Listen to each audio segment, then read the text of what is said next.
બચાવવું કઈ રીતે? જે ખેતીમાં વાહનો હાંકવા હોય તો માનો કે ટ્રેક્ટરમાં 1000 રૂપિયાનું ડીઝલ મળે તો 1000 રૂપિયામાં તો એક દિવસમાં તો ટ્રેક્ટર ખાઈ જાય. તો પછી 3-4 દિવસ તો ટ્રેક્ટર પડ્યું રહે, 5-6 દિવસો તો ડીઝલ આવતું આવે.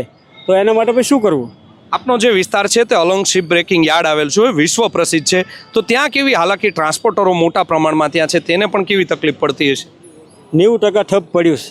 ટ્રાન્સપોર્ટ કંપનીવાળા બધા ડીઝલના માટે, ડીઝલના પ્રોબ્લેમ. કોઈ રસ્તામાં ખૂટીને કોઈ ગાડી ઊભી હોય, કોઈ તો બિલકુલ હોય જ નહીં, તો પછી પડ્યા જ હોય એમ નામ. અત્યારે ઠપ છે ટ્રાન્સપોર્ટ કંપની બધી, જાજો ભાગ.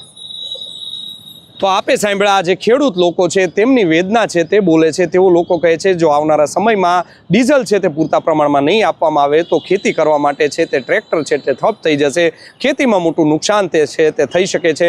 બહેરી મૂંગી આ સરકાર છે તેણે ખેડૂતોની વેદના છે તે સાંભળવી પડશે. સિટી વિસ્તારમાં છે તે પૂરતા પ્રમાણમાં પેટ્રોલ ડીઝલ મળે છે તેવા દાવા કરવામાં આવે છે, પરંતુ ગ્રામ્યની પરિસ્થિતિ કંઈક આવી છે જે તમે લોકોને સીધા મુખેથી આ શબ્દો જે છે તે સાંભળ્યા છે. રાજ્ય સરકારે પણ સંજ્ઞાન લેવું પડશે કે ગ્રામ્ય પંથકમાં ખેડૂતો હોય કે ટ્રાન્સપોર્ટર હોય તેને પૂરતા પ્રમાણમાં પેટ્રોલ કે ડીઝલનો જથ્થો મળી રહે, તેને લઈને પણ તેમણે આવશ્યક પગલાં છે તે ભરવા પડશે.